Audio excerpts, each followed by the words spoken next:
હવે વાત કરીશું સુરતની તો સુરતના વેસુ વિસ્તારની મહિલાને લગ્નની લાલચ આપી વડોદરાના કાપડ વેપારીએ શારીરિક સંબંધ બાંધ્યો હતો।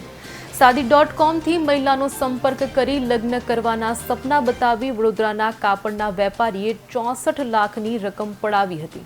વેપારીએ મહિલા સાથે શારીરિક સંબંધ બાંધી લગ્ન નહીં કરતા મામલો વેસુ પોલીસ સ્ટેશને પહોંચ્યો છે। જ્યારે મહિલાએ તેને લગ્ન કરવાની વાત કરી ત્યારે તેણે ના પાડી ગાળો આપી હતી। ઉપરથી મહિલાની લાખોની રકમ પણ આપતો ન હતો, જેના કારણે મહિલાએ પોલીસમાં ફરિયાદ કરવાની નોબત આવી હતી। જેના આધારે પોલીસે કાપડના વેપારી સુરેશ મોહનદાસ લેડવાણીની સામે બળાત્કારનો ગુનો નોંધ્યો છે। પોલીસે આરોપી વેપારી સુરેશ મોહનદાસ લેડવાણીને વડોદરાથી પકડી લાવી ધરપકડ કરી છે।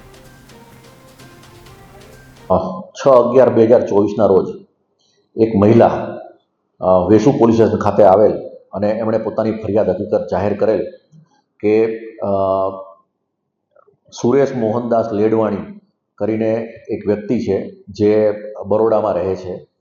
એમણે પોતાના ધંધા માટે ભાગીદારી સારું આ બેનને તૈયાર કરેલા અને ટુકડે ટુકડે ઓનલાઈન અને રોકડ પૈસાથી 64,61,000 રૂપિયાનું ટ્રાન્ઝેક્શન કરાવેલું ધંધામાં રોકાણ માટે।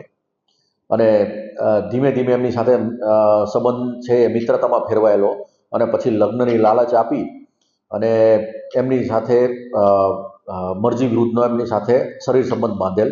જે અનુસંધાને એ બેને ફરિયાદ આપેલ, વેસુ પીએ તાત્કાલિક ગુનો રજીસ્ટર કરેલ અને આરોપીને પકડવા માટેના ટીમો બનાવી અને બરોડા ખાતેથી આરોપીની ધરપકડ કરવામાં આવેલ અને આરોપીને નામદાર કોર્ટમાં રજૂ કરી અને દિન 3ના પોલીસ કસ્ટડી રિમાન્ડ લેવામાં આવેલ છે અને હાલ તપાસ ચાલુ છે।